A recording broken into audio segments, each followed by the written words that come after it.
Hey guys, welcome to today's episode of the Spiritual Evolution Podcast. I'm your host, Andrea, and I'm so excited to share this conversation with you that I had with the beautiful Stevie.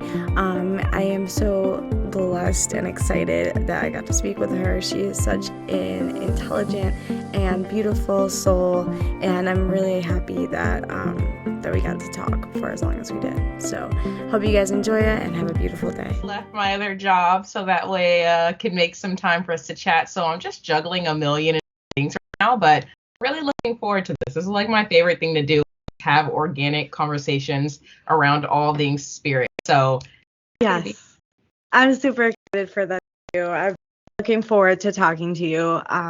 Really have. Like, I remember you were the first people that I thought of. I was like, I gotta talk to her. She's smart. She knows what's up. That's definitely an honor. So thank you. Yeah, absolutely. But yeah, it's been super intense and like overwhelming energy for sure. It feels like a constant like upgrades at my dreams. I mean, my dreams have always been up, but that's one thing I want to get into with you, like the realm and all that stuff.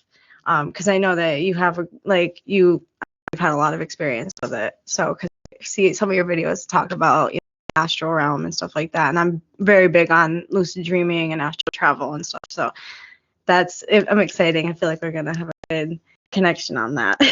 Awesome. Yeah, I was hoping. I'm like, dreams are gonna find to the conversation one way or another because like they're affecting my waking state so much that it's just inevitable that it's a discussion. So yeah, I love that because it is it's something that so many people relate on.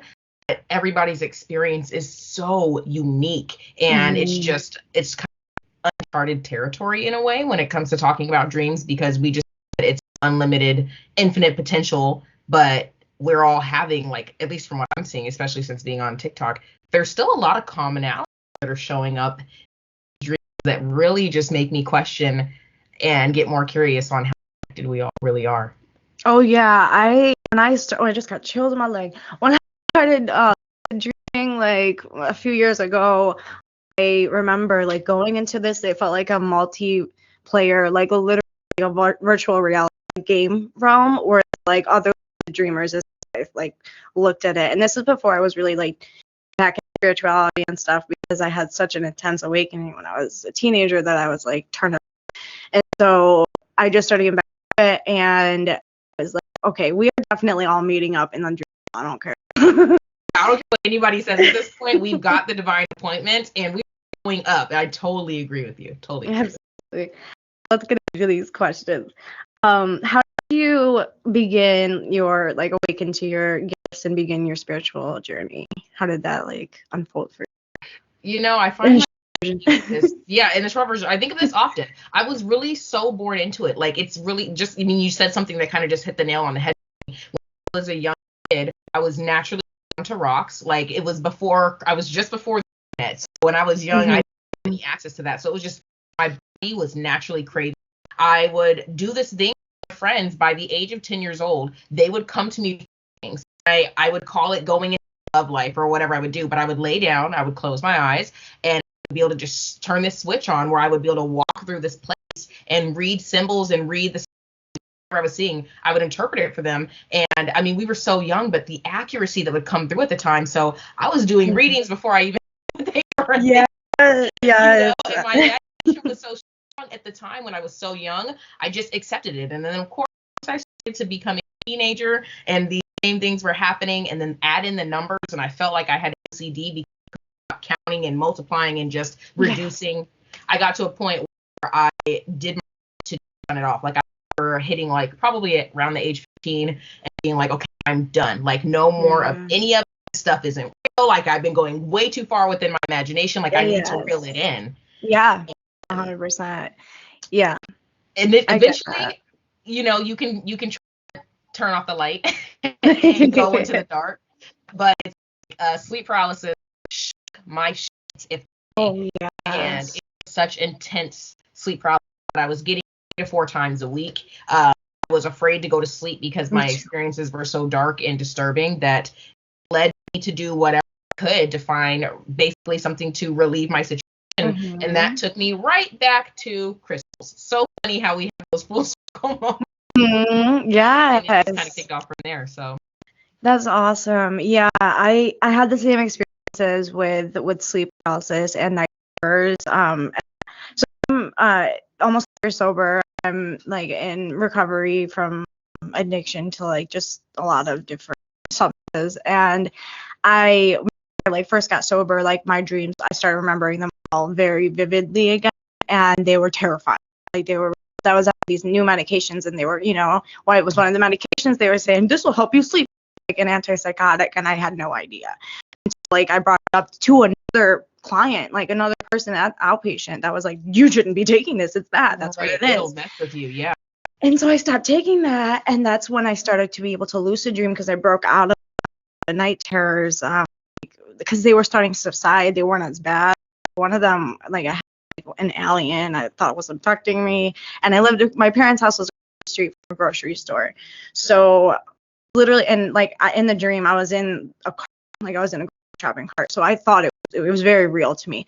And looking back, I feel like it might have been like one of my ancestors or guides like trying to wake me up in the dream realm. Like I don't think it was like a bad energy. Now that I look back at it, like I think it was just trying to like get me to wake up and like right. yes. And so ever since then, my dreams have been so amazing and so like lucid and cool. Like I remember I started flying in my dreams a lot and all of that, like, going down waterfalls, all kinds of cool stuff. So like there's such a beautiful side to it, but you have to be able to navigate it and have like spiritual community has made such a big difference because I didn't have that when I was, growing up. We didn't have that, so it's different now. There's a lot more. I mean, there's a lot more misinformation, but there's also, if you use your discernment, there's a lot more good information and people that are, willing to help for free. And just because like we want to, see each other prosper, we see the ascension is happening whether we like it or not. So like, let's do it safely. Like if we're going to be cast into this journey, like might as well learn what we can and support each other through this. And on that note, I think when all the stuff started going on really heavy for me, it was really interesting the timing in my life. It was when Inception came out and also Insidious.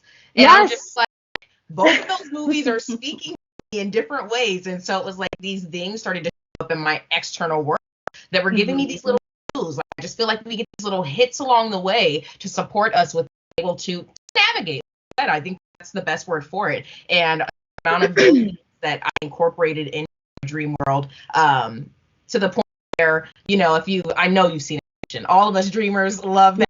Like, I go ahead and say, but he had the piece that was for him to be able to realize his dream, the little thing he would spin. And for me, it was my bracelets. Like I got the habit of checking my bracelets at times, and in my dreams, if I have like the same amount, it would trigger me to be lucid. So it's kind of setting that for myself. Oh, that's interesting. Because people ask all the time, how do you become lucid? And it was I start flying. That movie and I never thought about that. Fly. Like I never thought about that. I never thought about that. There isn't is what it is, because that's so funny. I never thought about like that there's a switch. Oh my god, that just blew my mind. Because like I wear bracelets like that too. I can't because I just got a tattoo on my wrist, so that's been hurting and freezing. But I love playing him, and it's so funny. I have a 19-month-old, and he's like such an old soul. Like I remember it was a Santa Claus, like breakfast with Santa function, and he was like grabbing at my necklaces, but he doesn't put things like the crystals in his mouth.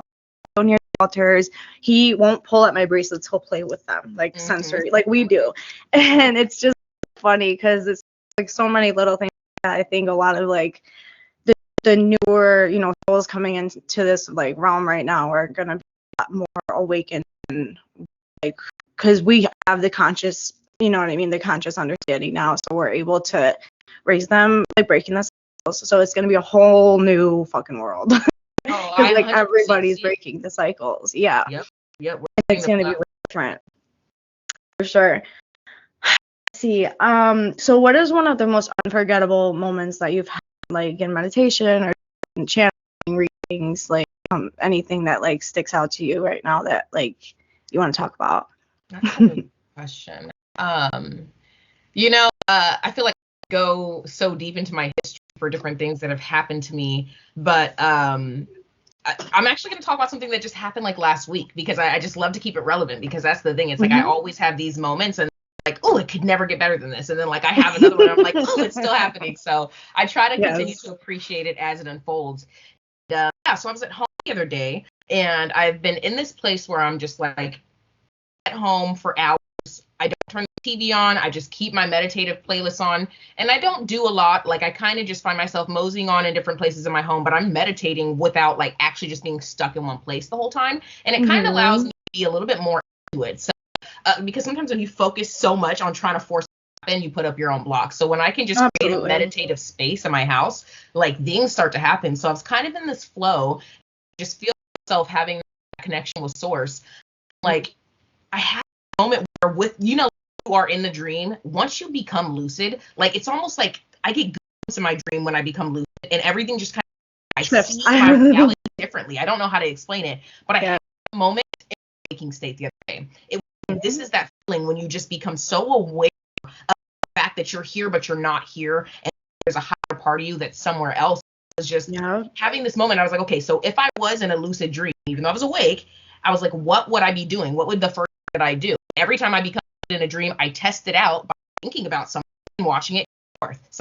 Sometimes it's like changing scenery. Sometimes it's like making a character come to me, but I just immediately test my theory, essentially. Yeah. So I'm in my living room having this moment of lucidity, and both of my cats are doing their own thing, minding their own business. And as I just like, I'm lucid, if I may, I think about cats for no reason. I'm not going to call them. I'm not going to make a noise. They've been leaving me alone for hours. They're just going to approach me. Like I could just sense in a lucid dream, I'm going to think about my cats walking up to me. What are they going to do? I kid you not. Within seconds, standing in my room having that, my cat gets up out of nowhere, stretches and walks up to me. And it's like, and it's for me, that little confirmation was just like, I know this real life, as crazy as it sounds to people, for me just feels like a super layer of a dream. As you become aware that you are creating, we have this of time that helps things to not happen right away when we think it, but the more aware you become, you kind of lessen the number of time, and you can see that direct manifestation. So just playing around a little bit sometimes is kind of fun, and it keeps me alive, I'd say. Yeah, I completely agree. That is so for me, and it's funny because I was having a conversation yesterday, and my friend was like, I think TikTok has implanted a chip in my brain because my For You page is so like on point, and it's so what I'm thinking. And I'm like, that's just you manifesting. Like it's very, very, especially with like the ether stuff like online. That's one of the things that happened in my awakening that scared me. Why am I thinking of a fucking cheeseburger showing up on top? Like I was freaking, and it's showing up for and me. Yeah, and so I totally get what you mean, and like there has to be like a fine line for sure, because you don't like want, because as humans we sometimes have those like intrusive thoughts or like those lower vibrational thoughts, and like want it to manifest obviously instantly if it's that. So it's such a fine line. Looking back at when I was, going through, it was a Kundalini awakening, and I didn't know until like I just confirmed that, with my guides recently, the shadow with it, and it was just way too much, and it was like I didn't know how to turn it down, and like you have, you know what I'm saying, like it's overwhelming at a point. Yes, and so it's like you want to strive for that, like, not instant gratification, but being able to manifest your reality quicker. But it's like it's once you step into that place, that you're also in a playing field where don't keep your thoughts in check, they will show up too. And so I feel like for me, that's a reason why I've always kind of tiptoed around my own power, because it's like once I fully embrace it, I have to really commit to keeping my thoughts and beliefs aligned. And I feel like not to be like toxic positivity, because I feel like you have to be able to work through the it's being human, duality, right? Yes, it's the duality and really balancing that. I mean, I just keep seeing visuals of yin and the yang, like that's what it's down to. So it really is a fine balance. And that's so funny, because the next question I have written here is, can we build and band together more efficiently as the attention intensifies and we see more darkness and light duality? So Yeah, I know that's a kind of a tough one. Think about it. What I feel like when it comes to the now, what I do, and that's one of my biggest things as far as any imprint that I take when it comes to where I see as a spiritual leader, is giving people things that they can run with, take action on, because it's so awesome to talk about these concepts and how great it could feel and these hypotheticals, but until we can tie it to action items, we get caught in this void. And so I actually wrote on this. I'm going to go back and quote myself. Being a better version of yourself. We cannot change. We can influence the people around us by how we show up, but really what we can take immediate action on is being the best version of ourselves. So whether that looks like making more time for self-care, if it looks like working through some of your toxic behaviors and improving on your own patterns and how you show up, or if that is just really just taking time to honor yourself by kind of recognizing how great you are. There's so many different things that we can do, paying it forward, like thinking about how you show up for others and doing selfless acts of kindness. It's the thing that we can immediately change how we show up in the world. And if all of us were to commit to just being a little bit of a better person, the world is automatically, it's different. So instead of trying to think about how we fix those around us on a lower vibration, how about we focus on us and kind of have that, we have to have a level of trust that people are going to agree to that, and that as they themselves, everything will shift in a way. So that's what completely agree with that. I always say you can't evolve for them. You can't do the work for them. You can be a shower. You can like lead by example. Yep. And just by doing that alone, you're raising the collective vibration, make up the collective. So if enough of us are doing things that are for ourselves, then that's going to just raise the vibration by default. And it's also going to like not I don't want to say the word force, but like it's just gonna like kind of make people see like, well, why wouldn't I live like that? Why wouldn't I be in a better state of mind? And it doesn't mean you have to change their belief systems. Like if it's not their journey to believe we're not all have the same outlook, then we wouldn't learn anything. But it's about being a good person. It's about like holding the door and stuff like that. Yeah, exactly. That's what I'm saying. Little stuff like that. Hold the door. Like you're going through bucks, you're paying for the person behind you if you have a little bit of extra change. It's and I think people we have really big things, systems that need to be rewritten, there's deep issues that are going to have to change. So I don't want to like put an umbrella over everything. As long as you're nice to people, things are going to get better. It's the people in positions also, like not only how do you show up in every aspect of your life, because when you think about any, say like the political system or our police system or things like that, these are still just people. So if those people, even though they have these positions of power, if those people come to speaking up when they see injustice around them, being the best version they can in those positions, that's what causes to be rewritten, to collapse if they're not serving people, be upgraded from the inside. So, when I think about something as simple as being a better person, I look at it on a macro scale.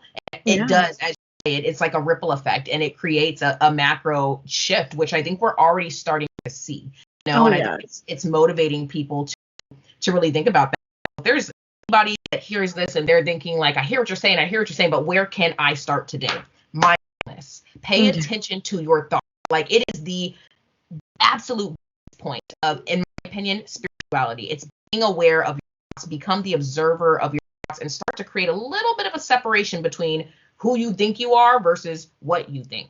And I think that there can just, it changes everything, because a lot of the times when I look at my past, I didn't realize how negative I was until I started to just try myself to pay attention to what I was saying. And I was mean and ugly to myself and to others just naturally by default. And it took me years to recognize that was just my automatic response. So yeah, I completely, I am with that. I'm an Aries moon, so like it makes me, I have chills. I can be very snippy very quick.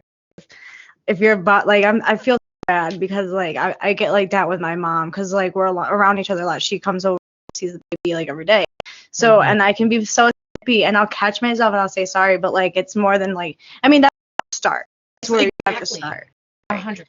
And so I commend you for that. It's the tough. Awareness, girl. It starts with the awareness though, and that's what a lot of people don't even have. So, I mean, you're already steps ahead with that. So. Yeah, and it's about just like being able to be transparent with yourself and like looking at your issues for not like judging them, but just like with compassion and being able to like, you know, change the narrative and what story work on yourself.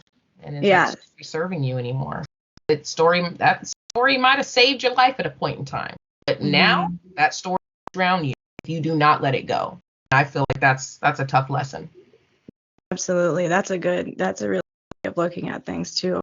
Let me see here. What are some daily habits that have really like improved your lifestyle that you would want to share?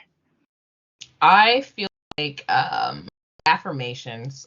You know, I keep with the affirmations. And doing it before bedtime and when I first wake up is like such a huge thing. So just having a couple of narratives for yourself. That's kind of what it is. It's a illustration from your storybook that you can continue to repeat to reaffirm in your life. And so for me, that's huge. Also, I'm just writing. I'm an old school. I need that pen and paper for me to journal at the end of my day. It just kind of, once again, helps me separate myself from these thoughts, get it on paper. It helps me process certain things in ways. And it's also kind of just nice to have that, the journal that I is very much connected to the moon and the cycles. So it also helps me to stay aligned with the planet and the solar system. So I would say journaling is, and you know, people can journal in so many different ways. Even when it comes to like dream work, I started being able to do journaling. So I feel like if you do not have a notebook app in your phone, please do yourself a favor. And I know not everybody's a writer, so it's like another way to kind of just journal is like having something that you can just record your thoughts on. I was just gonna say that. Yep, yeah. Have a little you just record at the end of the day. And I just feel like it allows you once again to just start each day fresh, and it trains you to be very mindful. So yeah, those are the top things for me. And water, you know, we are 70% water. Water is spirit, water is source, water is cleanse. So I just feel like, as you're like, let me take a sip. I definitely need to be drinking my water more. Some days I'm really good, and some days they're like, here's some hiccups because you're not drinking your water. Like, yeah, I'm all day long. It's awful. Yep. That would be my top 3. Yeah. No, I think the morning and the night, like before bed and after you get out of bed, is super, super huge. Because you're in a more receptive state for sure. Like when I know for sure, for me, like when I'm in it before bed, even when I'm asleep, it messes and downloads, and then obviously like wake up. You're still kind of, I've read about it on like it's like a scientific thing, like your theta waves or something are still more active. Yeah. It's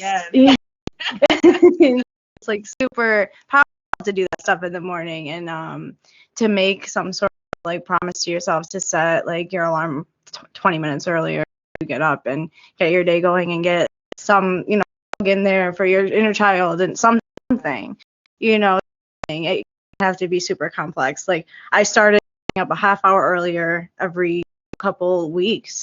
Now I'm getting up before the sun. I never thought that would be something that I did. So yeah, you can start your day and it'll change your whole life. It really does. So let's see what else we have.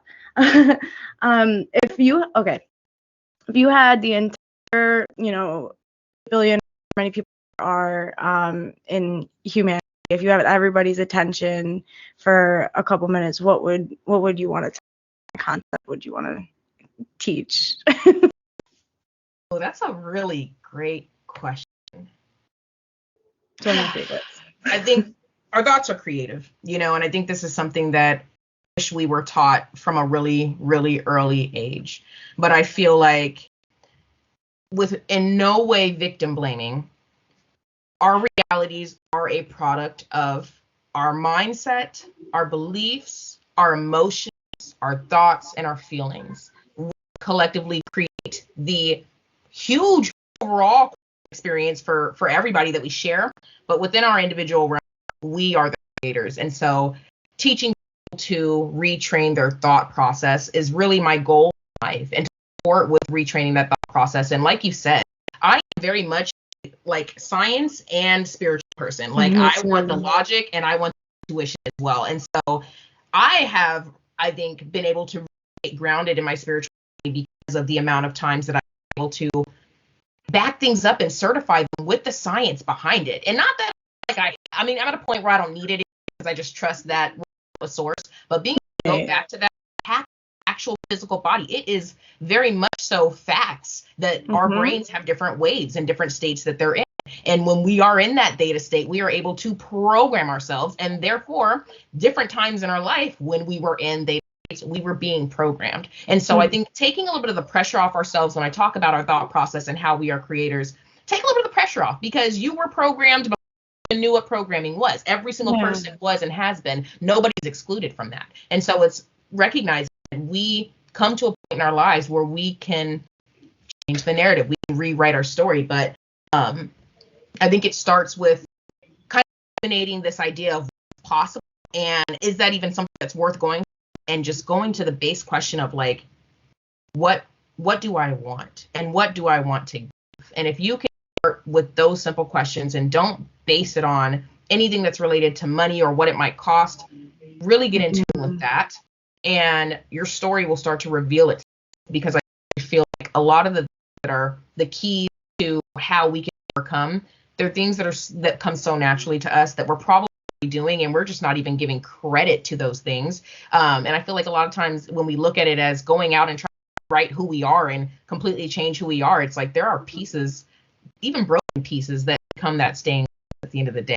So it's being able to see the full picture and recognize where you're already showing stronger than you know, and transparency with ourselves. So yeah, if I had that 2 minutes, it's really just to give people hope. I feel like that's what we're missing right now. A lot of us are so struggled by the illusion of fear that we are surrounded by, that it's hard to believe any way through. But baby, the light will always reveal itself in the dark. That's just something that it's inevitable. And so like a sense of calmness in this time of chaos, because I trust so heavily that the light always prevails. So totally agree. Yes, I remember one of the biggest like confirmations, because I saw it in like card channeling, and then a couple days later I saw the exact thing in a card, like an inner child that like sent for my son, that is like an effort about being the eye of the storm,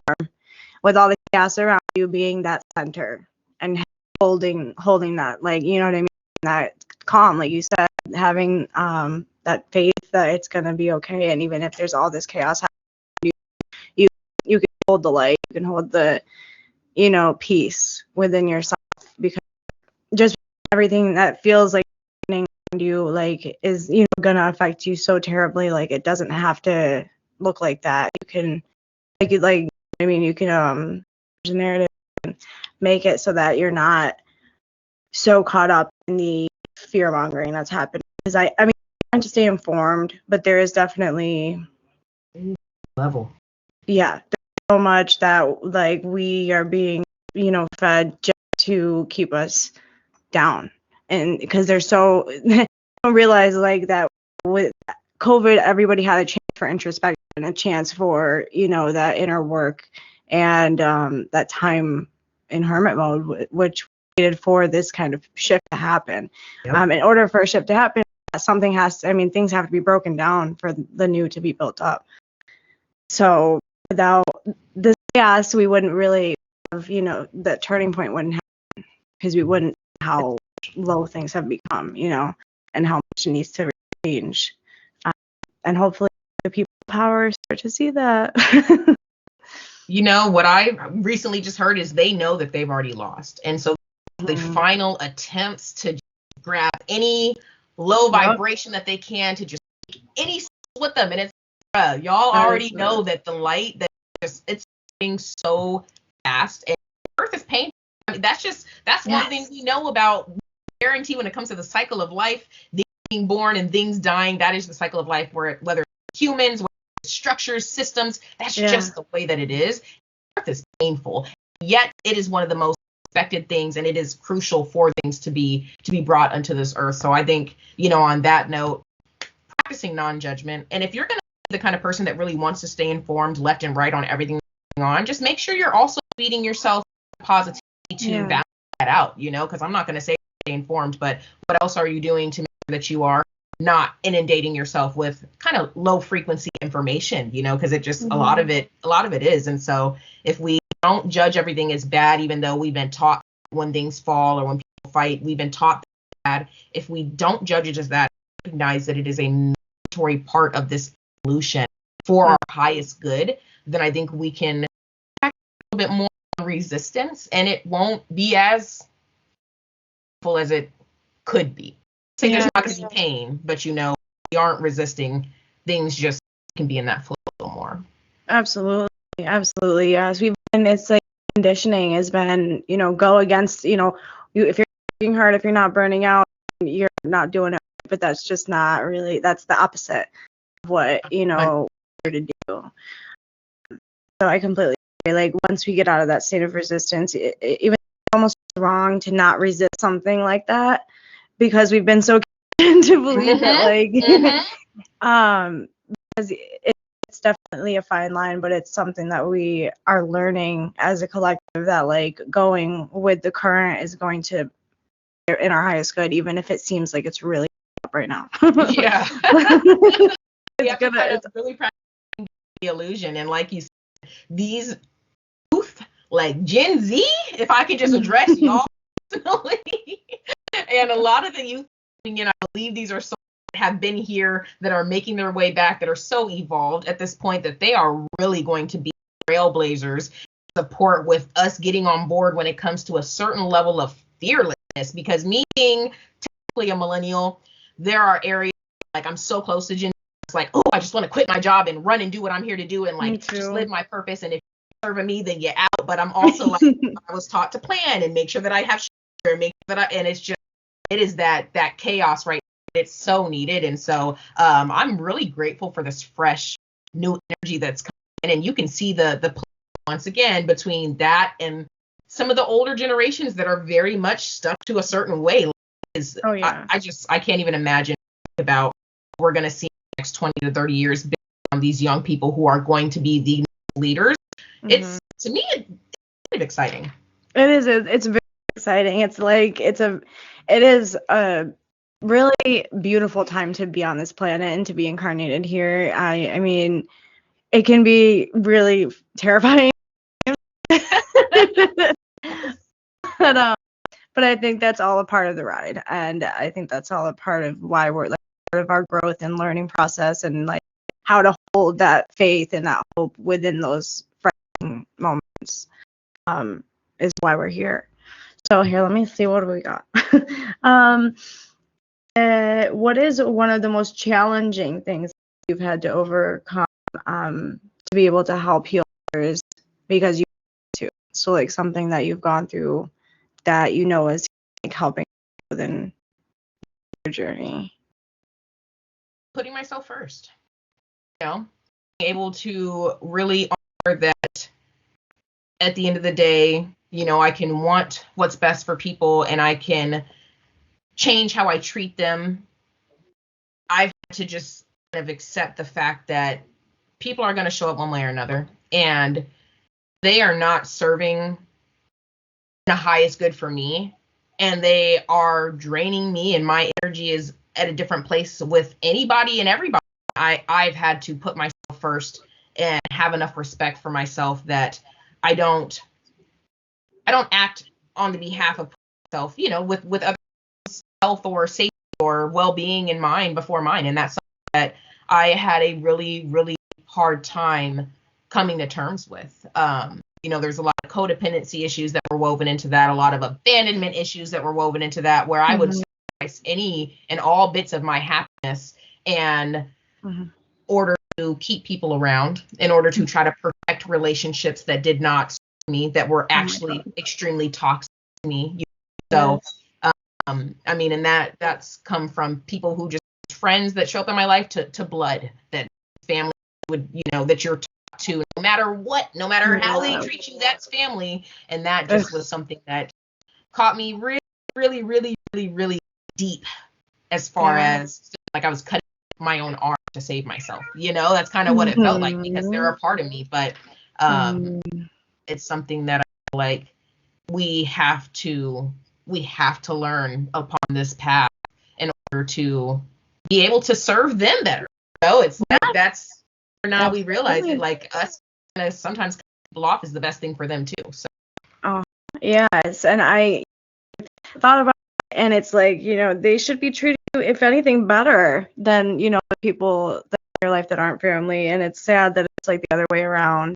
And I think without that boundary being set, like, the cycle would just continue. 100%. So yeah, as hard as it is, like it's the best thing for everybody at the end of the day.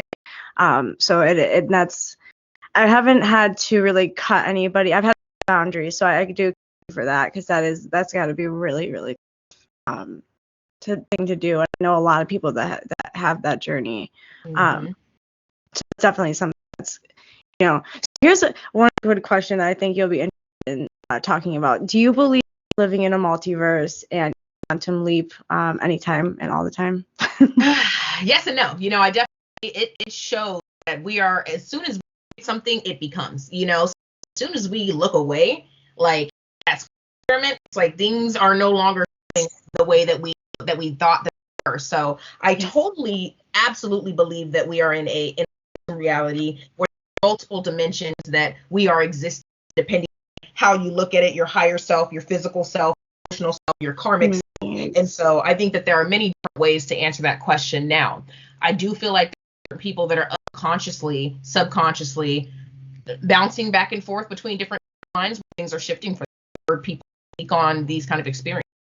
And I also feel like the more we are aligning ourselves with recognizing our spiritual power, we are able to shift to different timelines or different realities or different vibrations, however you want to describe it. Anytime our lives change drastically, I feel like that is a shift into a version of ourselves, because time is, and people have been challenging me on this.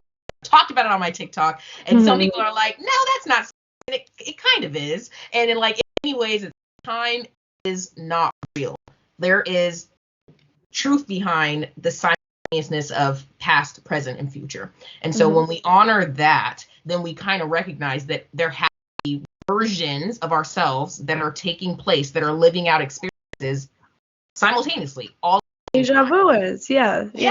So the question to me really becomes, what dictates which realm our consciousness is the most active in? I do feel like consciousness is absolutely possible to be active in multiple places at once. So what is going to keep you most focused in one? And that is something I've been trying to figure out for many, many years, and will continue to experiment with for sure.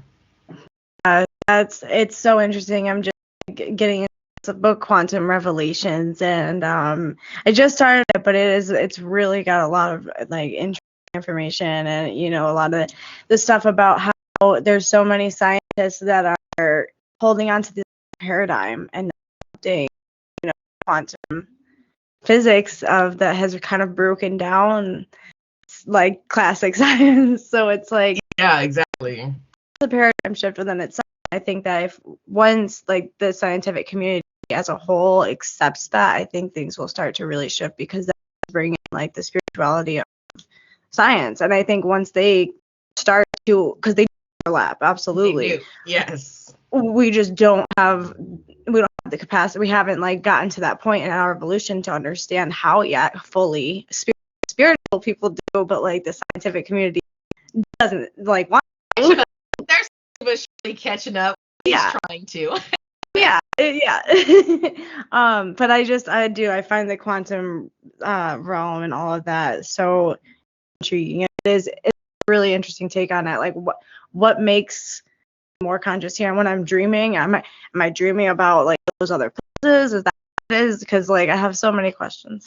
I know, and that's the one thing about it. It's I don't know that we're ever gonna see exact facts, because it's gonna be based on the perceived. So it's always gonna be to whoever is actually the one viewing reality. But I do feel like we recognize that on a molecular level, everything breaks down to atoms. We know that all these atoms, electrons, protons, neutrons, they're all, so they're literally energy. They are sources of energy that with enough of them clumped together with a intention behind it, whatever the program behind it, they show up as certain things. And or they're like the same atom into my computer, the same atoms that I'm made of. And so really is always clearly the power of the observer, the thinker, that has the ability to shift and realities. And I honestly feel like there's a lot more known on this than what they're sharing with us, because of how much that is going to be what it takes for a large portion of people to accept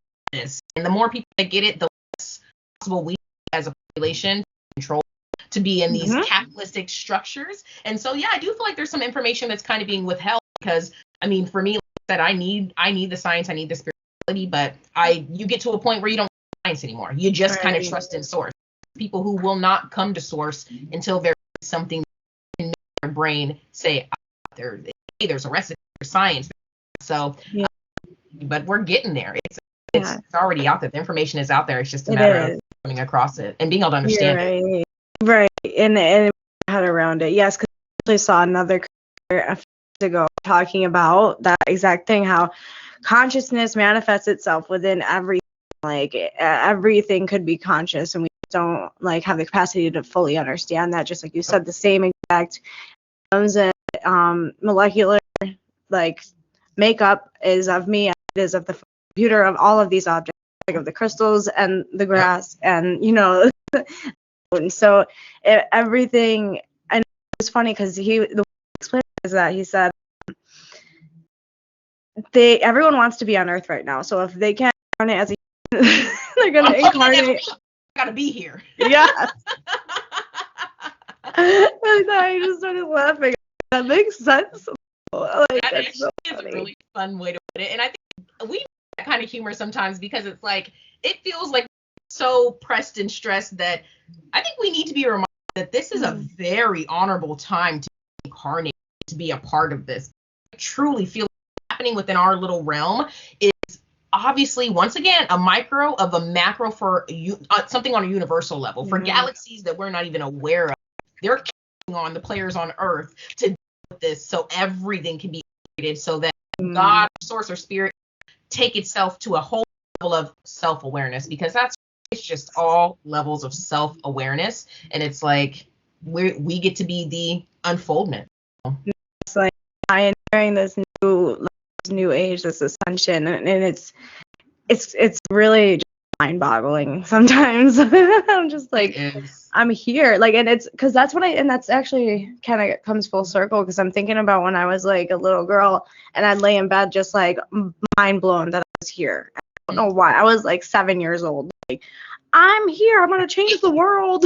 Like I was literally like getting ready, like going to sleep in bed, just sitting there thinking me, like, and I would get all giddy, and like spirit was just like coming through me, like source, or you know what I mean, like the energy of the divine was like with, like I was here for a purpose at such a young age.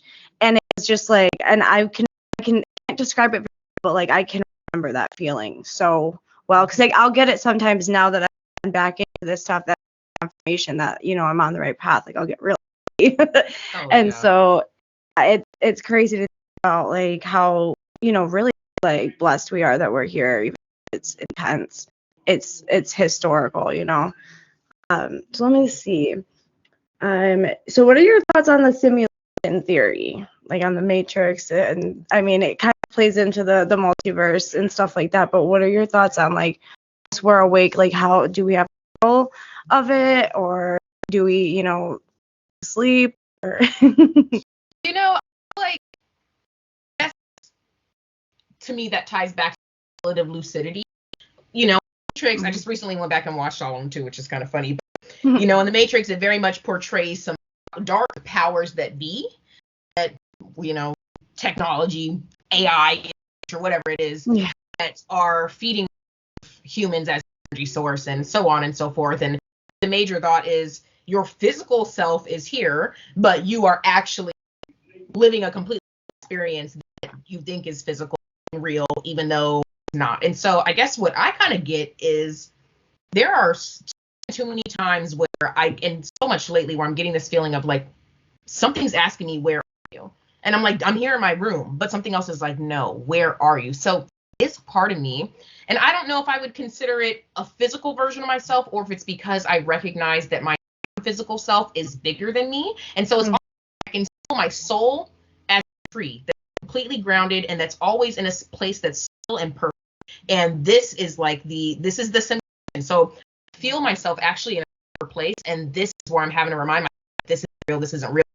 I don't know that I feel that it's a dark force that has got us in some kind of forced simulation, but I do truly feel like the idea of this is only as real as our projection is 100% truth. And so I feel like it also ties into the multiverse as far as where your awareness is, and being able to kind of go into the simulation and tap into different levels or layers of, of what that might look like. So it is a little bit trippy. And as far as things like the Mandela effect, and like things that are like the butterfly effect, things that are making people question how much is real. Yeah, I mean, everything is just as real as we make it in the moment.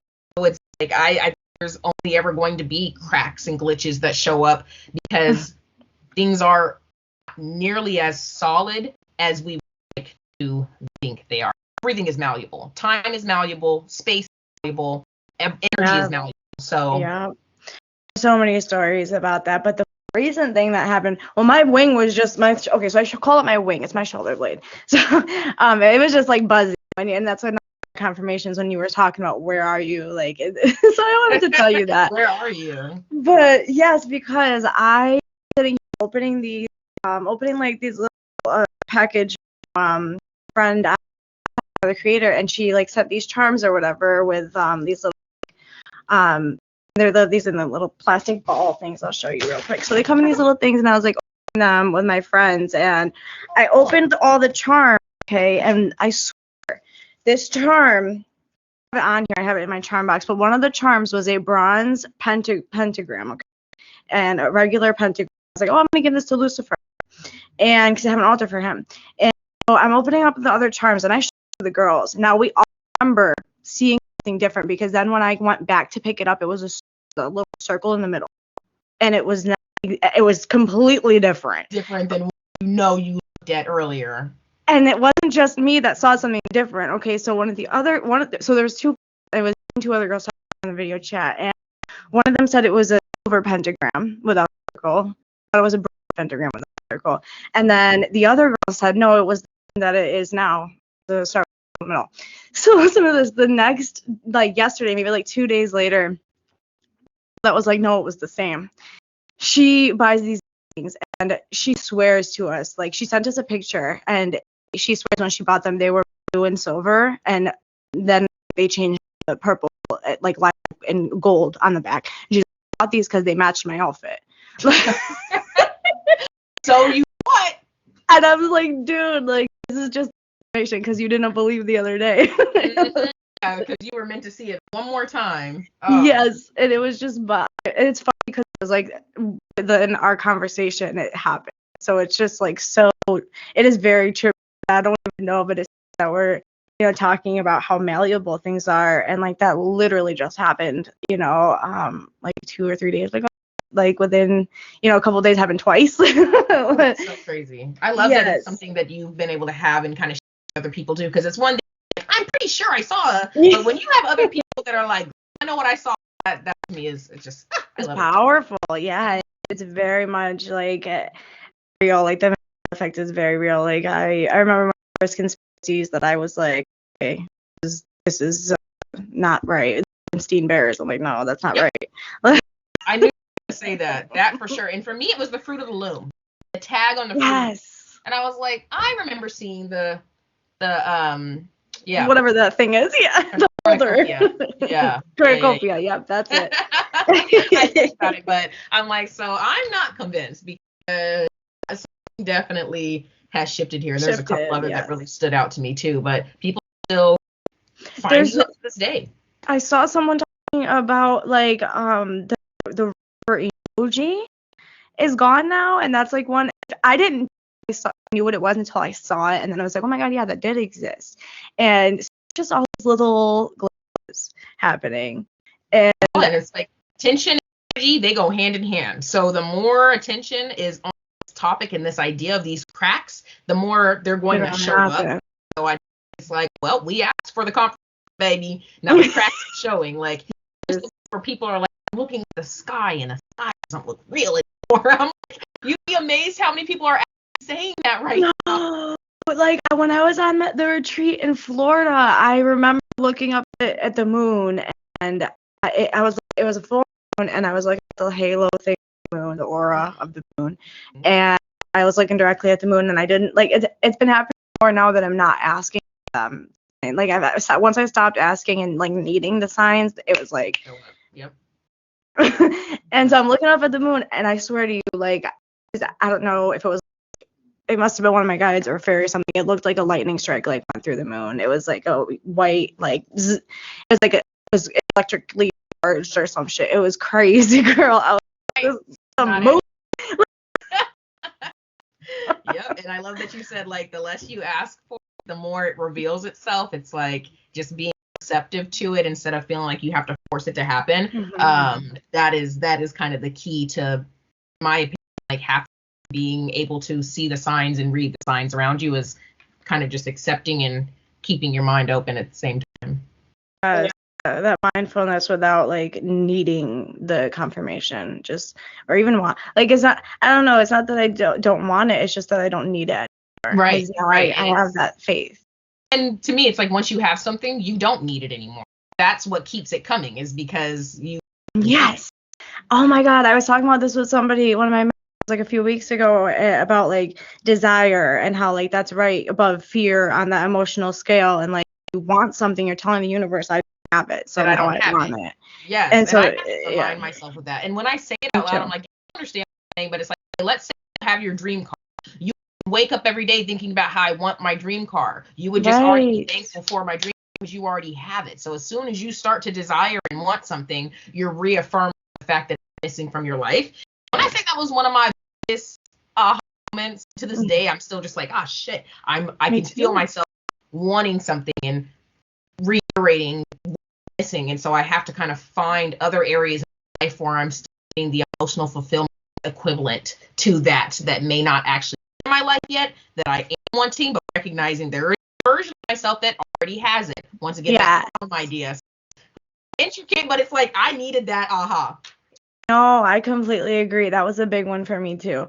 So I also wanted to ask about, because I have a lot of NDEs, like near-death experiences, and I'm wondering, like, have you had any moments where you were divinely protected? Like, you're not necessarily like NDE, like you were, on the table, but like, like anything where you feel an angel or, intervened in some way. Yeah, as far as things that I would tie back to, like a traumatic experience or an NDE or anything like that, not necessarily. When I was going through sleep paralysis, there was definitely, like, for me, and I know a lot of people now that I've been talking more about it, like calling on the energy of Christ, and I'm non-denominational, but I came from Christianity, so I still feel very close to Christ consciousness, and that was one thing that would save me, break the paralysis when nothing else could. Something that I would say even a step further than that was 100%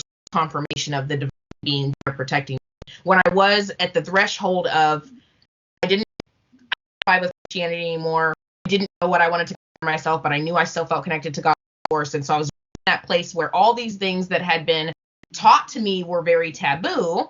I was being drawn to them. It was like going to actually take this leap. And so for me, it was going to get a reading, and I'd never had a reading before. And I felt like, I met this lady just going into her crystal shop to buy crystals. And then I found out that she was also a medium, and I'd already felt safe with her energy. Her store was very light and airy. So I was like, this is right. I wouldn't even consider it if it didn't feel right. But I had that indoctrination in the back of my head that was like, taboo. You don't do that. You don't know who she's talking to on the other side. And so I went home and I waited about a week before booking a reading because I was so torn. And I knew that if I did, my life was going to never be the same again. And I prayed and I prayed and I prayed. So the more of, I finally decided to go forward with this reading. I'm in my car getting one side, and I say a prayer, and I'm talking to that Christ source, and I'm just like, I know Christ is one of my spirit guides no matter what. If I am meant to be here, I just need you show me that you are here. Like, give me some sign that you are here with me and that you are aligned with the energy that she's connected with. So I go in there and, you know, she's got her candles all lit, ambiance is set, and, you know, most of the reading, she's very much like her head is down and she's got her clothes and she's just in the flow of soul, telling me a lot of very accurate information, feeling right. And so I'm already feeling like, okay, I feel good. In the middle of the reading, I paid for an hour-long reading, so we're just dead smack in the middle of the reading. She looks up at me, almost stunned, and she's just like, oh my God, I'm being interrupted. And I'm just me on the other side, first reading, I'm like, what's going on? And she's like, one of your spirit guides is interrupting the reading because they're telling you to let you know they're here. She just looked at me in my eyes and she's like, it's Master Christ. She's like, I've never had Master Christ in a reading. I have chills. Like, every time I tell this story, I get chills. Like, it's just calling upon that. It's just, it blows my mind. I was Christian too, so this is that big for me. Was my confirmation. I mean, it's the closest I have ever felt somebody else recognizing something that I had always just known in my gut was true. So when she was like, Master Christ, I was like, oh, that's incredible. There is no room for in out after a situation like that. You know, right. It's the one thing I asked for, and I was thinking like maybe she would just like recognize maybe Christianity in my past, but it wasn't. It was so clearly what I asked for that I was like, oh, you heard me. Yes. Oh my God. Yeah, for sure. That the chills were intense. And I was saying the tingling when you were telling the story, but then as soon as you said the word, like I'm getting chills just thinking about it. Like, yes. It's one of my oh, for sure. Yeah, that's beautiful. Yeah, that is incredible. And that's the kind of stuff that does, and some like we do need that kind of information. And a lot of my ancestors were, you know, Catholic and stuff. So, oh my God, the chills. Like, I know Mary is my guides, and I'm starting to break like the religious trauma and starting to do healing and that I can study, because there's like the lost books of the Bible, like studying and trying to learn about and stuff. I know there's so much that was, you know, misconstrued over time, and it's not the fault of Christ, or, you know what I mean, or really any of the people. Energy, I feel like are like Mary. I 100% believe in that, like energy of Mother Mary being a very high source as far as spirits go. And just because maybe their story was portrayed wrong to us doesn't mean that there aren't beautiful energies on the other we can connect with. So I really appreciate you doing that, because it's so easy to just be like, turning it all off. I'm not open to it. And I felt like that for a long time, but like something has just been telling me, like, people, whenever like things, like I'll be in someone's live and like every time I'm in, she takes that out with the goddesses, Mary out, like every time. Unconditional. And it's I told like Mary's one of my guys, you know, that does resonate with me and stuff. I have, you know, one of her little like frame of her thing in my son's room, and because like my parents wore rosaries and stuff like that, and I'm not like against it, like it's just I'm finding the balance and I'm trying to reintegrate it.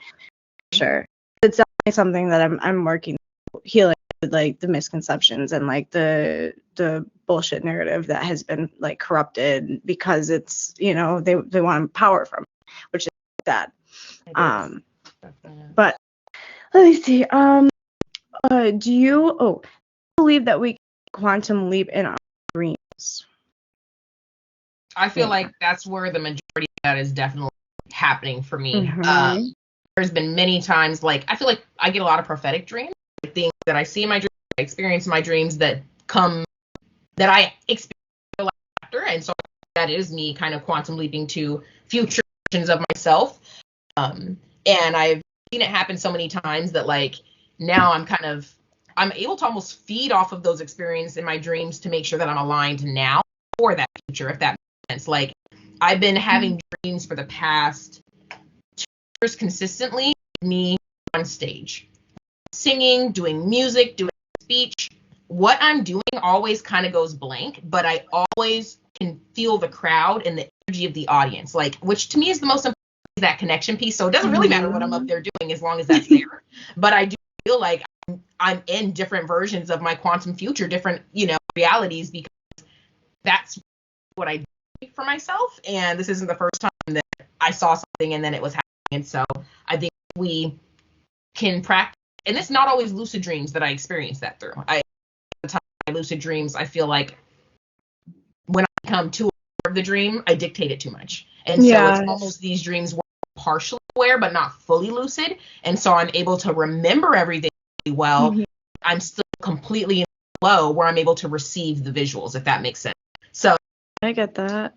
So it's been really interesting how much, even like another example would be, like I went through some things with my mom, and we've been in a pretty good place for the past few years. Something came up last year that like kind of triggered me again, and I had a dream this night that we had a conversation, we aired it out, and like I was able to wake up the next day feeling so relieved and alleviated.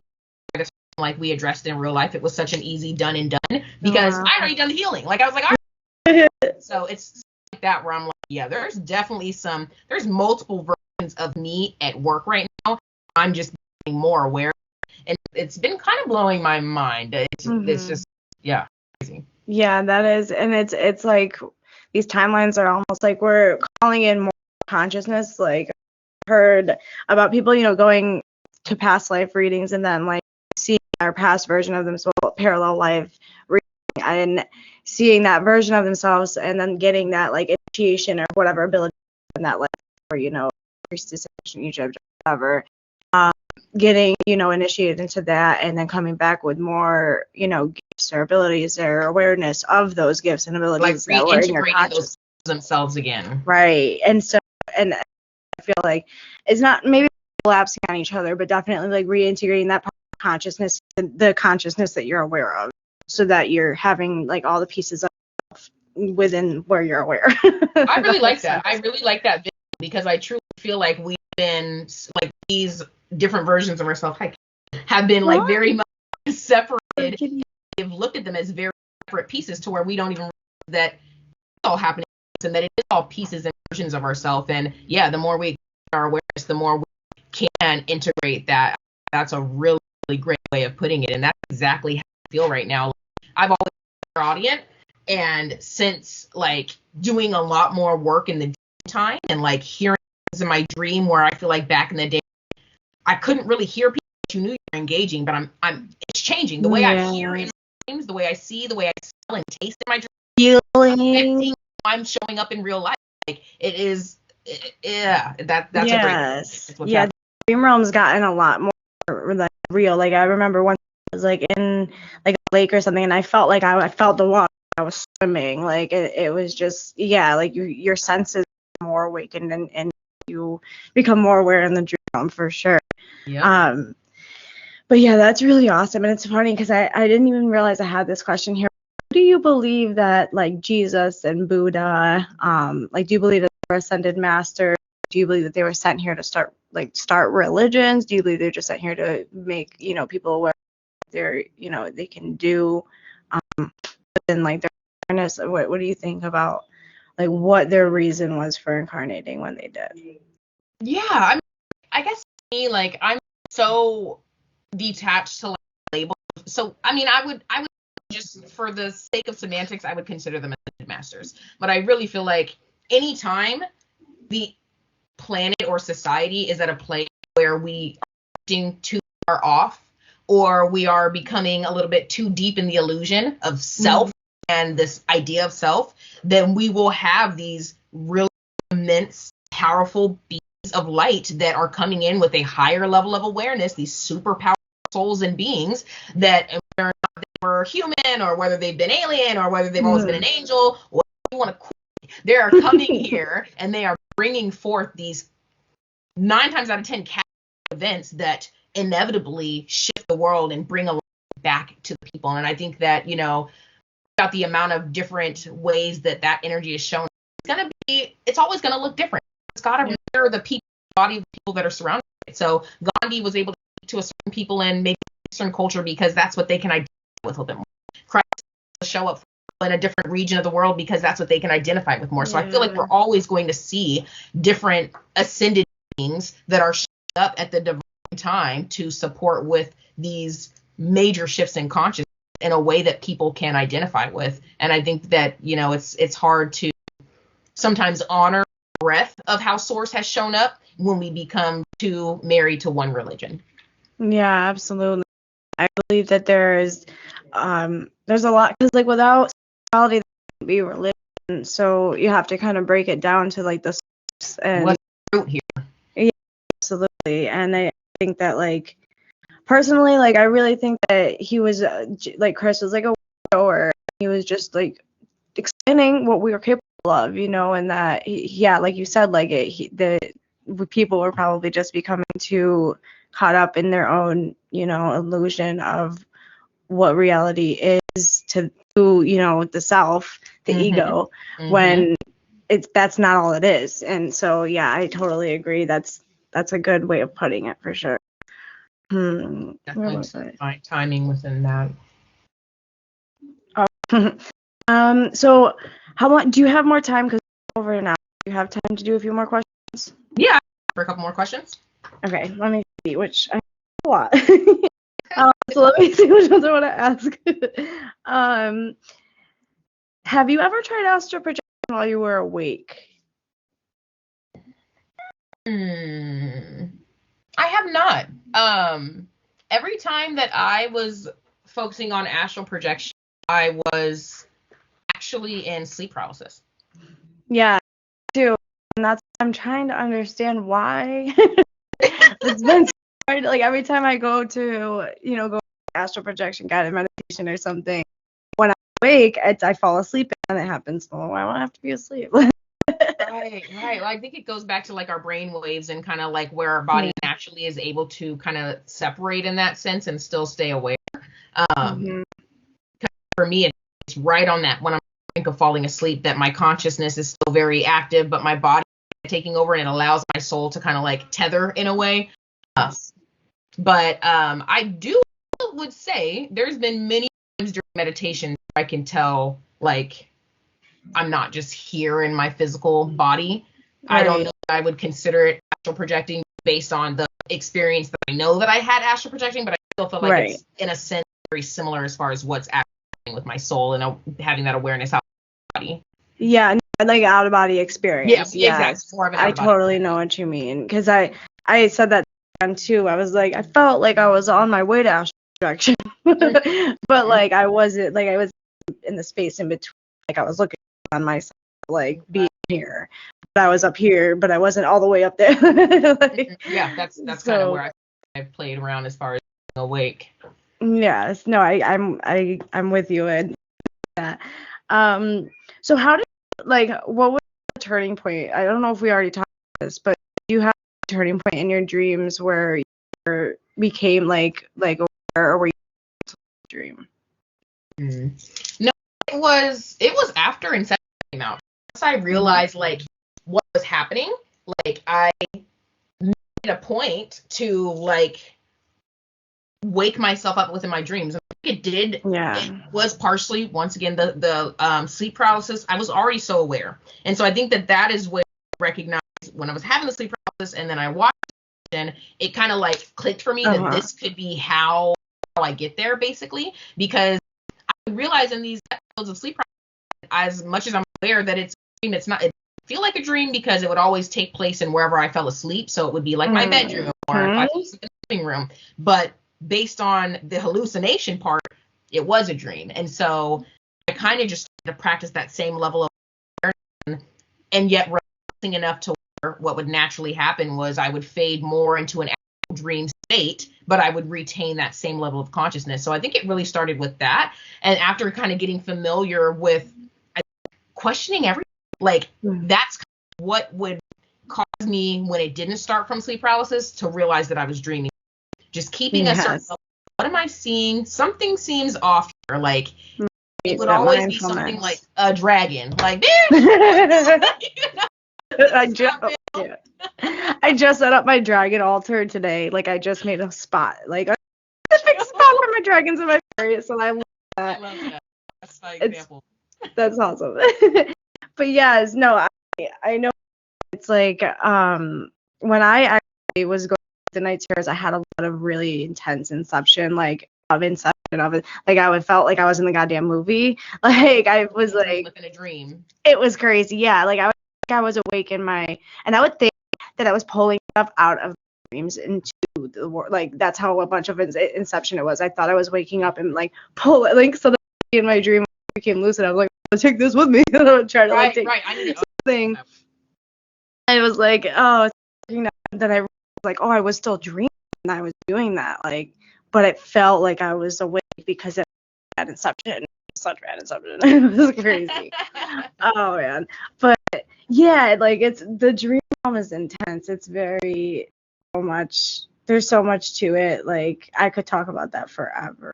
I feel like it's such an underused tool for healing. And if people, I just put a video on this the other day, we all do it naturally, So if people be having a hard time identifying with a spiritual practice to help them get grounded in a new way of living and thinking, like you're going to sleep every night, so it's already hanging fruit in my opinion. So if like you just become everybody's always been like, how do you do it? Start with journaling, because then it forces you to start to practice memory recall from your dreams, but you've got to do it as soon as you wake up.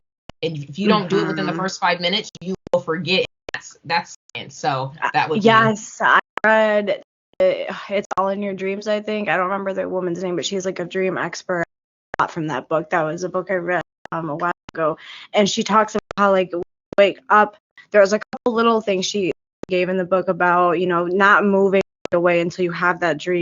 Like if you do remember, like have it in your head before you move. Yep. And then when you get up, immediately write it down, because like when you move, it's like that gate's closing slowly. But if you stay in the spot you're in, stay open until you have the dream in your head, and then once you move, actually recall all the details. Yep. Yeah. She said like it's like one of those gates like that, slowly like opens or closes like in the castles. Like that makes sense. It's good analogy. So I was like, that makes a lot of sense. And she would explain like how to discern different like techniques and stuff. So that was a really good book. I don't remember that. I have it on my TikTok on the list if anyone wants to see it. I don't remember who it was. Plug. Let me see. Oh, I really wanted to ask the lunar calendar a little bit. So how, because I want to learn about integrating that into my practice and really like following it more. So how did you get started on that journey, like with changing? I owe people some information on this. So listening, so sorry I've been holding out. Actually, the museum that I worked for, I ended up working that did my reading. She owned a crystal shop. So she ended up hiring me as just a retail associate. And I learned a lot while I was working for her. And she actually was already integrated with this 13 moon calendar. I think it's Law Before Time, or I think that's kind of like, or the overall company. But she kind of told me a little bit about it. And I was able to just kind of purchase one. So the information, I think she was selling some in store too. And so I just kind of stumbled upon it. And it took hours to go and read it, enough times to just understand the bare minimum, is very much like got a lot of Mayan information. And so it's super complex and intricate as far as like how detailed the synchronicity piece of it is. But really high level is that it is broken down by following the honorable cycle of the moon that is also very much aligned with our solar year. But haven't really been taking that account. So, it ends up being 13, 28 days each, basically, math that it comes down to. There ends up being 1 day at a time, because the 13 times 8 ends up being 360 days a year. And basically, best way I can describe it is each day in the calendar has a signature. And so there are different combinations of signatures based on the 12 or the 13 signatures, and then a few other families. And you basically have different integrations of main themes that create of a day. And so you can plan certain activities or certain rules or certain ceremonies around what the energy of the day is. So for example, like one of the tones is like a day of accomplishment. And just no matter what, I typically like to, when I use my calendar now, I use a journal, because there's like a calendar version and there's a journal that has the calendar built into it.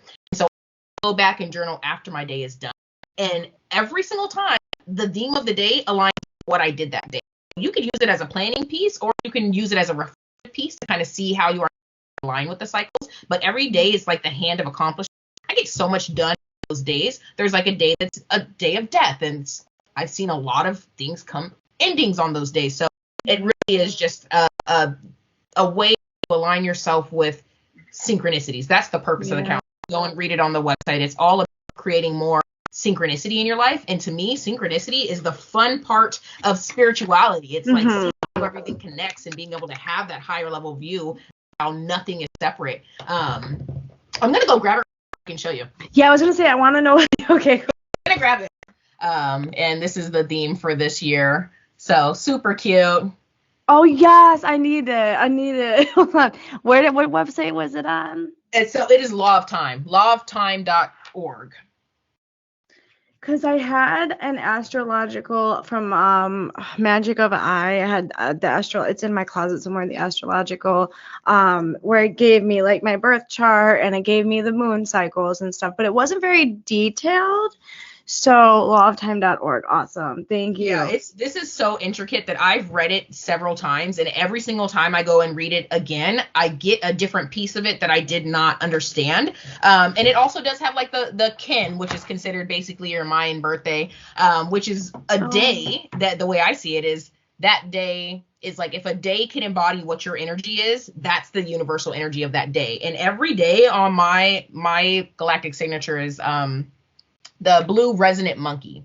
And basically the theme of that is like playfulness and fun and having like that upbeat of the monkey, but also resonant being something that sticks with you and that really just vibrates and that you just remember. And if I kind of were to describe myself, that is kind of what like high energy, like that monkey energy, but also like you're gonna feel that intensity as well. And like every day that happens in the year, there's always something that is like, I'll never forget that day, but it's also a little bit mischievous and chaotic. So it's really a great tool that I would say out of everything else that I've incorporated, it's become my journal. And it's just, I think it has increased the amount of synchronicities that I see in my life for sure. Yeah, it definitely sounds like a great tool. And the whole time you were talking about it, like my wing was buzzing. So I'm gonna have to buy it. Like today. Yep. And you can get the almanac, which is what I have, where you can write every day, or you can get the calendar view where you just can flip through the calendar. So yeah, because like what I had was it had like a space for you to write, like, but I would usually use it for like a to-do list because it was the dates, but it had symbols, but then in the beginning it had like all the symbols were in it, but it was like this big, it wasn't that big, so it wasn't easy to like read all that tiny print, and then put it with each symbol. It was too much. User-friendly. Yeah, the only thing that was like the moons, like I could tell when it was a new moon or a full moon and what moon cycle was because it had a picture of the moon, but then all the other symbols, it was too much. So you have to really know astrology, I'd say, for those ones. It was beautiful, but like it just was, I didn't have, like you said, that wasn't user friendly, so I'm gonna have to check that one out because I saw the video you made about it and I was like, I have to ask her about this because I've been getting all these signs, all these readings not every time, but a lot of times, like I'll do a reading for myself, and if there's a moon card, it's gonna come out. Like if there's a connect with the lunar cycle card, it comes out for you. Yeah, so they definitely want me to like get on this lunar calendar. So thank you. Well, I'm just gonna share with you the tone of today, the 7th. So the tone title is Yellow Rhythmic Star. The theme for the day is I organize in order to beautify. Balancing art. I seal the store of elegance with the rhythmic tone of equality. Wow.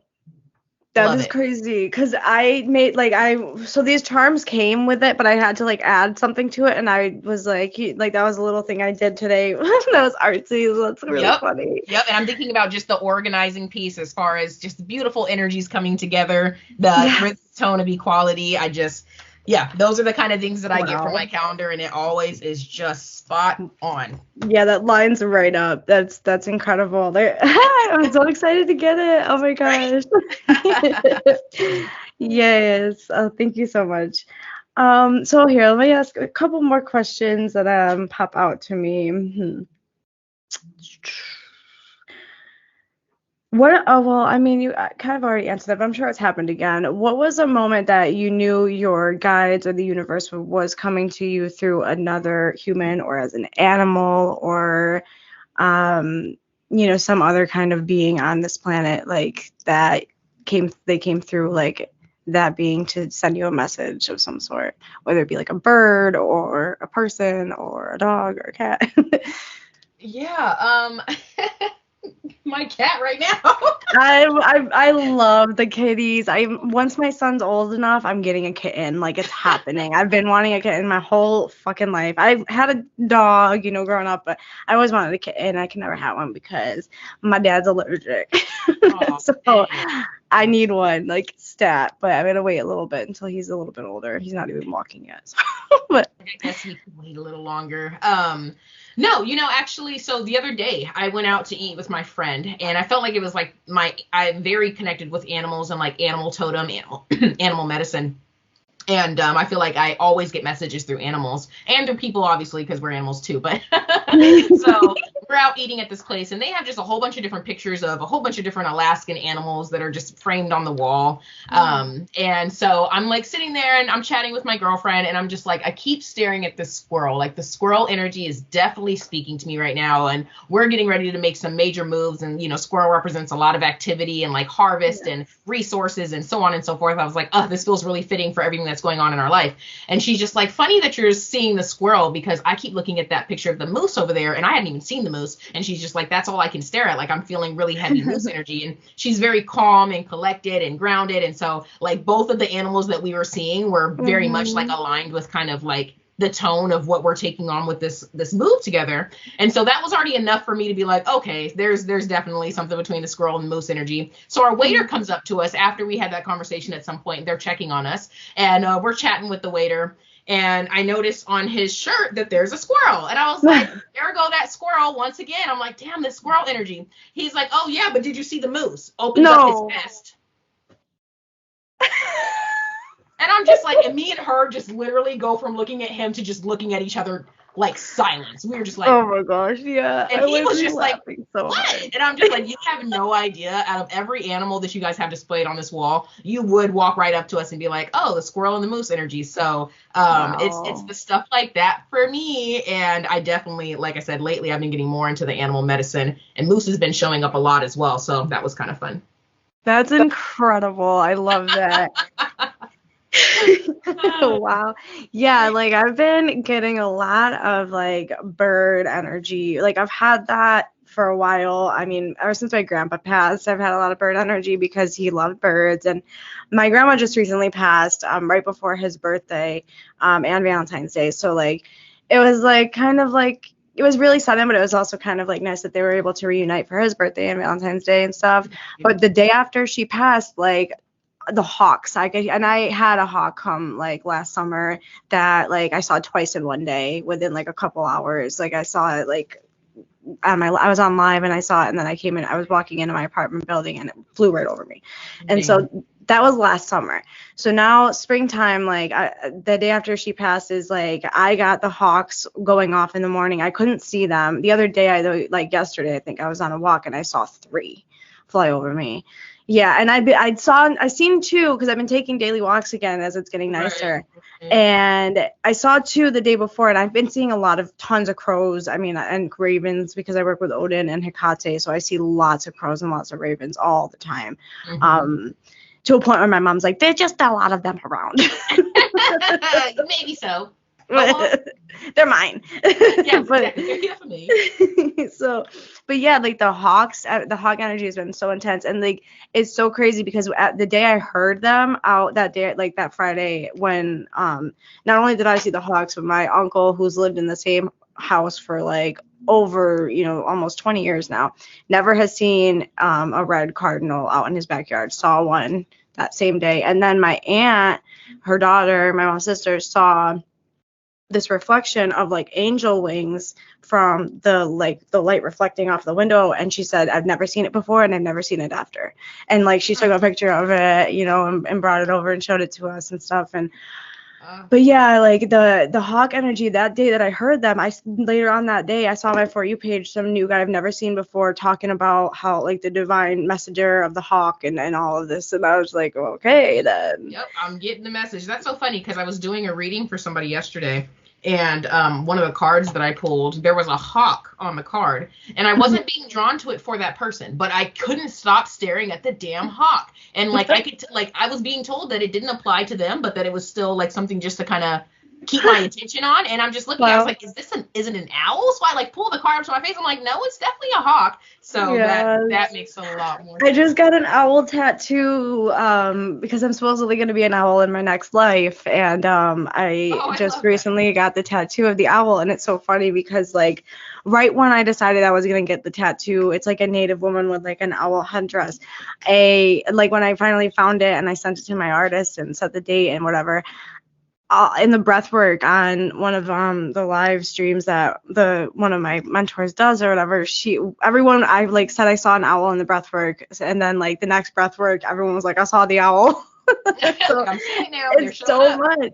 There's so many things, man, lately. It's just been, like I said, like I could talk forever about this stuff because it's just constant. Like It the is fun. synchronicities have been so much lately. Like it's just kind of funny at Like this the point. language we were never taught existed, but it's clearly we're being talked to by the divine, and we're talking and Right. having conversations with the divine left and right, and that's kind of how it feels. It's a constant conversation between me and source, and it's lovely. Agreed. um, so I do want to like two more questions, and then I'll let you go because I've been on here a while. um, what do you think is the most effective way to bridge the gap that we've created with like within the veil and just even within, like people understanding like each other on like a compassionate level too, like that gap between us and source, really? Hmm. As far as like a practice or an action item, Yeah, like something that we can aspire to for, for our future, like for future generations. I mean, we're already doing a lot of the work, a lot of the healing work. But just like to be able to open that world to more people, I guess, to be able to like, make it more accessible for everyone, even if they don't feel like spirituality resonates with them, I guess is kind of what I want to. If you don't have the answers, okay. That's kind no, of a big I'm thinking question. about the question. I'm not sure that I exactly understand the question. Bridging the gap. I guess what kind of immediately comes up for me is like demystifying it in a way, like really Yes. thinking about, yeah, we could talk about like the connection to source and like intuition and like your senses being heightened, but also really the whole idea and the whole purpose behind a spiritual world is to have a physical world that works for everyone. And so really encouraging people to think about other ways of how they are already showing up in a spiritual community by taking care of the earth better. Just making sure that, yeah, the systems that we are involved with, that we are true and that we have integrity as we show up as people, as workers, as getting back to that place where it's a lot more about what we can do for the world instead of just kind of getting so focused on what the world can do for us. And kind of taking out the woo woo in a sense, so that way people just recognize that it's just really about living every day consciously aware and practicing love. And then everything else will kind of show up for you in the way that it shows up for you, And I think sometimes it does feel it feels very mystical and sometimes a little bit fantasy-like, and these ideas get so complex and they become so gray that I feel like it does kind of scare some people off. But really the basics of it is just how love shows up in our world and shows up in our experience. And so I think that just peeling back some layers and getting to the root cause, it's really all about love, creating love and being love. Yes, I something that really resonated with me a couple days ago is, well, maybe a couple weeks, but time, whatever. That's fine. Yeah, so like this saying that like it either whatever we're doing and feeling, it's either out of love or out of like fear. Like those are really the two That's what it roots. comes down to. Yep. Yeah, and so I completely agree. Like getting to that love within ourselves, that because we are all like pure beings, we just have been kind of jaded by the way the world is, and then it's not about, like you said, it's not about what the world can do for you, but what you can do for the world by being the best version of yourself, and doing what you can. And it doesn't mean you have to overwhelm yourself either. So I have two more. I think you said So that 2 questions ago, darling. What do you, so this is a quantum entanglement question. So I had this thought the other day when I was reading that book about how quantum entanglement relates to our guides and like different deities and how they can be, like Christ, for example, how he can be in so many different places at once. Like, do you like kind of like, what are your ideas around like how quantum entanglement relates with like our guides or our deities being like with both of us at the same time? Like they're, you know what I mean? They're aware of both places because they're like in a higher realm, so they can split their consciousness up. Like, does that make sense? That's exactly what I feel. I feel like when I see like dimensions and when I see consciousness, the higher the dimension, the higher the consciousness, the higher the level of awareness. And so the dimensions build on themselves. And so here we are in 3D, where we have a certain amount of constructs and confines and measurements and ideas and whatever it be. And we are tapping into a fourth dimensional, fifth dimensional state of awareness. And so we are able to become a bit more aware of the things that are around us and, aware of the unity that is, immutable. And so I feel like these higher dimensional beings, whatever 12, 13, whatever dimension you want to consider them, that are 100% these deities, these spirit guides,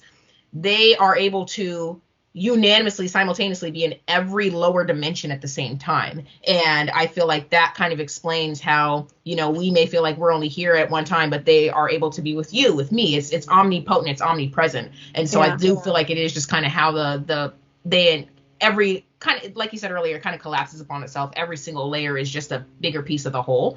And so, I feel like when it comes to anything in regards to source, I believe source is absolutely omnipotent, omnipresent.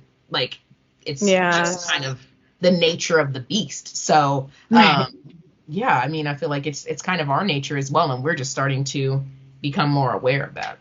Yeah, 100%. So this is the last question I ask everybody. So this is the last question. So what does spiritual evolution mean to you? It means remembering who we are. I like that. It means remembering who we are, and I feel like every time I think that I'm learning something new, there's a part of my soul that's like, no, you're just rediscovering what you've already been ingrained to know, because it is within your DNA, and your nature. I feel like we got bonked over the head, and we all have this great amnesia. So as we continue to evolve spiritually, all it is recognizing this power that has been innate within us this entire time, and remembering that of which is our true nature.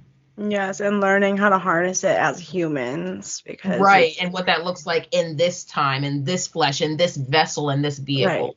Right, absolutely. Because part of me, definitely believes that, like, I don't know, I grapple with it because is it a limiting belief, or is it just the nature of humanity? Because we are in the third dimension, so we can only evolve, like, we can only become so enlightened, I feel, as humans, because we're not in 12, 13, D. So I think we can get there. I definitely think we can get there, but right now where we're at, like, I don't think anyone can say, like, I'm fully enlightened human being. You know what I'm saying? Right. We're always evolving. I think we're always growing, especially at the point we're at. Like right now, we're still like babies as a, you know what I mean? As a whole? Like as a species, all of that. We're still very new to, like, that's why we're going through this huge ascension process right now, because this is like the leveling up of getting to that point. 100%. And I do feel like our physical bodies will need to shift in order to sustain the level of ascension that we're capable of. Our physical body, I mean, whether you believe in like getting to the point where we are surviving off breath and source and sunlight for energy, or exactly, it's the light body idea. So I do feel like there is going to come a point where we are at and how we have been trained to live physically, it will have to shift as we hit that brink of consciousness shifting. So that's exciting. That tipping point, it's coming. And I think a lot of it is why you see us being inundated with really low frequency food and really low frequency things that we consume, because our light bodies are contingent on what we feed ourselves and what we take in.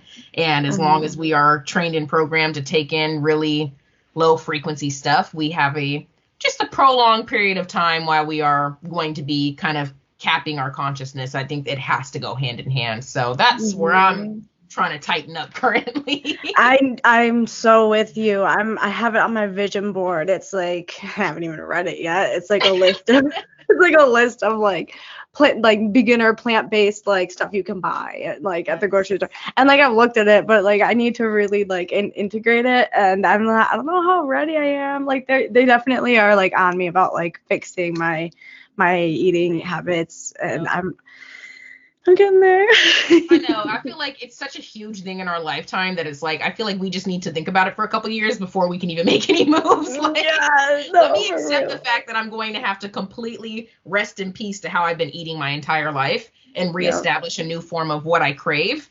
It's a process. The people who are already doing it and making the healthy foods look good, thank you for being the way showers, because I need motivation.